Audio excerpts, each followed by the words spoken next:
కర్ణాటకలో ఉన్న కాంగ్రెస్ ప్రభుత్వం ఏదైతే ఈ సవరణలు తీసుకొస్తుందో వాటి విషయంలో మీరు ఏ నిర్ణయం తీసుకోబోతా ఉన్నారు? మీరు యథాతథంగా వారి అడుగుజాడలో నడుస్తారా ఇప్పుడే సాంబశివరావు గారు చెప్పినట్టు, లేదా మీరు ఏదైనా సవరణలు తీసుకొస్తారా, రాబోయే సమావేశాలు తీసుకొస్తారా చెప్పాలని కోరుతా ఉన్నా.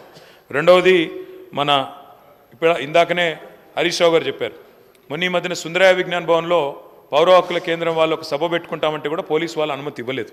ఇలాంటి పరిస్థితి ఈరోజు రాష్ట్రంలో కూడా చాలాసార్లు చూస్తూ ఉన్నాం. ముఖ్యంగా సోషల్ మీడియాలో పోస్టులు పెడితే కూడా డిలీట్ చేయమని ఒత్తిళ్లు ఇలాంటివన్నీ జరుగుతూ ఉన్నాయి. అనధికారిక ఒత్తిడి, అనధికార బలప్రయోగం, అనధికారికంగా చేయడం ఇది కరెక్ట్ కాదు. ఇది కూడా ప్రభుత్వం కన్సిడరేషన్లో తీసుకోవాలా. చట్టాలను దుర్వినియోగం చేసే పరిస్థితి ఉంటే కూడా తప్పకుండా ప్రభుత్వం చూడాలి. మూడవది, మీరు అన్నారు కఠిన చర్యలు తీసుకుంటాం అసెంబ్లీ ప్రాంగణంలో ఎక్కడైనా మార్ఫింగ్ కానీ ఇంకోటి కానీ జరిగితే. మాకు అభ్యంతరం లేదు అధ్యక్ష. కాకపోతే ఒకటి మాత్రం స్పష్టంగా మీకు గుర్తు చేస్తూ ఉన్నా, పార్లమెంట్లో సభ్యులుగా పనిచేసిన ఉత్తమ్ కుమార్ రెడ్డి గారు ఉన్నారు, పొన్నం ప్రభాకర్ గారు ఉన్నారు, ఇంకా చాలామంది గతంలో పార్లమెంట్లో పనిచేసిన వాళ్ళు, మా ప్రభాకర్ రెడ్డి గారు ఉన్నారు, ఇంకా ఇతరులు ఉన్నారు. పార్లమెంట్లో అధ్యక్ష మీరు తెలుసుకోండి కావాలంటే శ్రీధర్ బాబు గారు, you can talk to the secretary general, they will give you the information. పార్లమెంట్లో గౌరవ సభ్యులు, ఎందుకంటే అక్కడ ఉన్న పార్టీ, అక్కడ ఉన్న ప్రభుత్వము ప్రతిపక్షాలను చూపెట్టడం లేదు, కెమెరాలు తిప్పేస్తున్నారు, ఇంకేటో చూపెడుతున్నారు. సరే ఇక్కడ జరుగుతుందా జరగలేదా, I leave it to your wisdom sir. కానీ నేను మీకు చేసే విజ్ఞప్తి అధ్యక్ష, మంత్రులు రన్నింగ్ కామెంటరీ చేస్తే ఎట్లా అధ్యక్ష?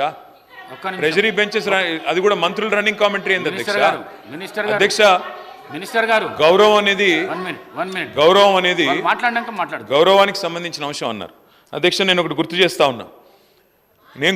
ఉన్నా అధ్యక్ష, మీరు పార్లమెంట్ ప్రొసీజర్స్ చూడండి. పార్లమెంట్లో ఉత్తమ్ కుమార్ రెడ్డి గారిని అడగండి, లేదా అక్కడ పనిచేసిన వెంకటరెడ్డి గారిని అడగండి, ప్రభాకర్ రెడ్డి గారిని అడగండి, ఇతర సభ్యులను కూడా అడగండి. అక్కడ రేవంత్ రెడ్డి గారు కూడా పార్లమెంట్ సభ్యుడిగా పనిచేస్తున్నారు, వారికి కూడా తెలుసు. ఒక్కొక్కరిని నువ్వు జైలు చేసుకున్నప్పుడు గొప్ప, మీరు జైలు చేసుకుంటే గొప్ప. ఏం తెలుసు నీ దురహంకారం, బంద్ చేసుకో కేటీఆర్.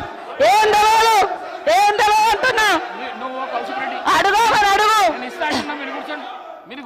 ఏందో మీరు అందరు జైలు చేసుకోలే. అధ్యక్ష, చాలా గొప్పగా చెప్తా ఉన్నారు ధరణి గురించి. మీ హయాంలోనే ఎంతో మంది ఆత్మహత్యలు చేసుకున్నారు రైతులు. అధికారుల మీద తప్పుడు రికార్డులు, అంటే పట్టాలు ఎక్కించిరని పెట్రోలు డీజిల్ పోసినటువంటి పరిస్థితి నేను సాక్ష్యం సార్. మా దగ్గర 6 ఎకరాల భూమిలో ఒక రైతు దున్నుతున్నాడు. రైతు సమన్వయ సమితి పేరు అధ్యక్షుని పేరు మీద 6 ఎకరాల భూమి పట్టా చేసుకున్నాడు. రైతు బంధేమో అయినా పోతుంది, దున్నేటోళ్ళేమో ఒకరు. అసలు పోయి రికార్డులో మార్చుకుందామని దాదాపుగా ఆ ధరణి వచ్చిన కాంచి ట్రై చేస్తున్నారు. ఈ రోజు కూడా మేము చేద్దామంటే ధరణి నిబంధనలు అడ్డం వస్తూ ఉన్నాయి. నేను సాక్ష్యము ములుగులో రండి, కాసిందేవపేట దగ్గర చూపిస్తా. ఇట్లాంటి చాలా మీరు ఇచ్చినటువంటి ధరణిలో ఒకప్పుడు ఎంతోమంది భూ పోరాటాల ద్వారా సాధించుకున్నటువంటి భూములు ఉన్నాయి, లేదా అమ్ముకొని వచ్చినటువంటి వాళ్ళకు కూడా మీరు పట్టా చేసి ఇచ్చిర్రు, అమ్ముకున్నారు. పాపం కొనుక్కున్న వాళ్ళు ఈ భూమి కోసం మళ్ళీ వస్తారా అని అనుకొని పట్టాల మీద అంత ఆసక్తి ఎప్పుడు చూపెట్టలేదు సార్. వీళ్ళు ఎప్పుడైతే రైతు బంధు లేదా ధరణి అనేది తీసుకొచ్చిన తర్వాత అమ్ముకున్న వాళ్ళు కూడా ఇక మాకు కేసీఆర్ గారి హయాంలో పట్టా వచ్చింది కాబట్టి ఇది మాదే అని వస్తున్నారు. పాపం మీరు కాస్త కాలం కూడా తీసేసిర్రు, దున్నుకుంటున్నటువంటి ఆధారం లేకుండా చేసేసిర్రు.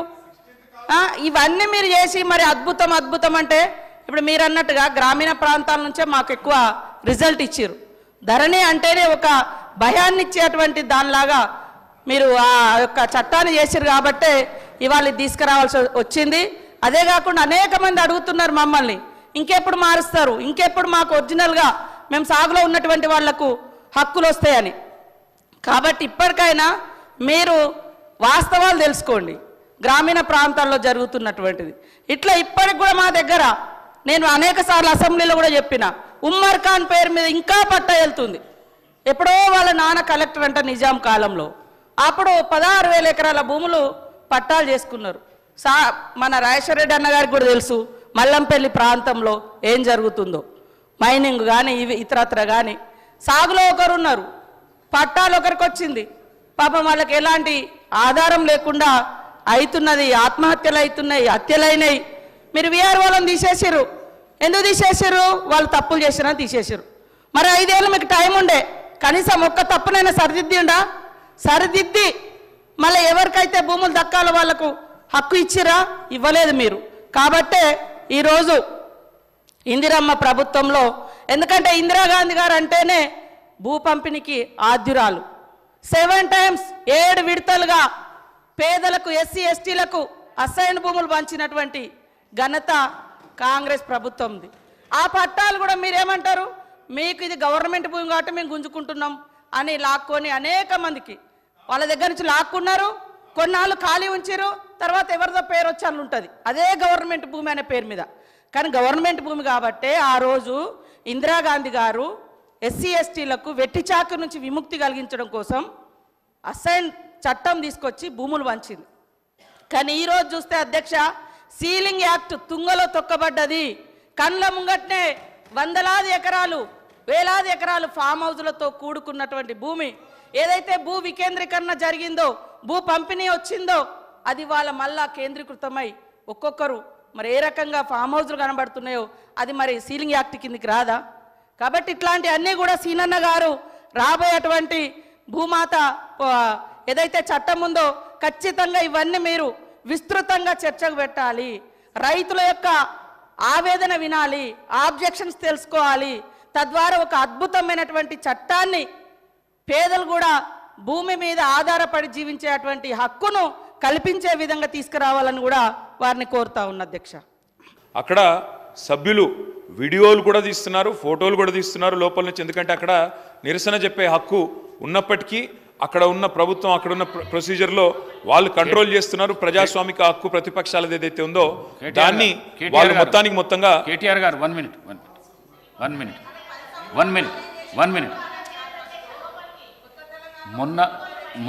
మొన్న హాల్లో తీసిన వీడియో ఏదైతున్నదో మీకు మేము పంపిస్తాము. ఎంత దుర్మార్గపు చర్య, ఎంత దుశ్చర్యకు చర్య. ఈ సభ్య సమాజం తలదించుకునే విధంగా ఆ వీడియో ఉన్నది. ఆ వీడియోను పంపిస్తాం, మీరు చూసినాక మీరు మాట్లాడండి. స్పీకర్ సార్, సభ బాగా నడవాలి అంటే ట్రెజరీ బెంచెస్కి ఓపిక ఉండాలి. ఎందుకంటే ప్రతిపక్షాల తరపున తప్పకుండా మేము మాట్లాడాలి, ప్రజల తరపున మాట్లాడతాం. కానీ ట్రెజరీ బెంచెస్కి ఓపిక ఉండాలి. ఇవాళ ఫ్రస్ట్రేషన్ ఎవరికుందో కనబడతా ఉంది మేడం. ఎందుకంటే ఇక్కడ ఏం మాట్లాడకుండా కూర్చున్న మా అక్కల మీద నోటికొచ్చినట్టు మాట్లాడింది ఎవరో చూసాము, నోటికొచ్చినట్టు నోరు పారేసుకున్నది ఎవరో చూసాము. ఆ తర్వాత కూడా మేము ఇక్కడి నుంచి పోయిన తర్వాత కూడా నోటికొచ్చినట్టు మళ్ళీ దూషించింది ఎవరో చూసాము. ముందేమో అక్కలు ముంచుతారన్నారు, ఆ తర్వాతనేమో అక్కలను మేము ముంచుతామని మాట్లాడింది. 5 నిమిషాల్లో ఊసర వెళ్ళి రంగులు మార్చింది. మినిస్టర్ గారు సబ్జెక్ట్ మాట్లాడండి, డివియేషన్ కాకండి. సబ్జెక్ట్ మాట్లాడండి. స్పీకర్ సార్, కేవలం మనకి ఇష్టం లేనిది మాత్రమే మనం కామెంట్ చేస్తామంటే కుదరదు సార్. ఇవాళ 2 వైపులా చూడండి. నేను సబ్జెక్టే మాట్లాడుతున్నాను. 2 వైపులా చూడండి, అందరికీ ఆదేశాలు ఇవ్వండి, భాషని ఉద్వేగాల్ని నియంత్రించుకోమని చెప్పండి. ఓపిక ఎక్కువ వాళ్ళకు ఉండాలి, దయచేసి ఆలోచించుకొని సమయంతో ఉండమని చెప్పండి. అది ముఖ్యమంత్రి గారి నుంచి మొదలు పెడితే అందరికీ ఉండాలి. నెంబర్ 1.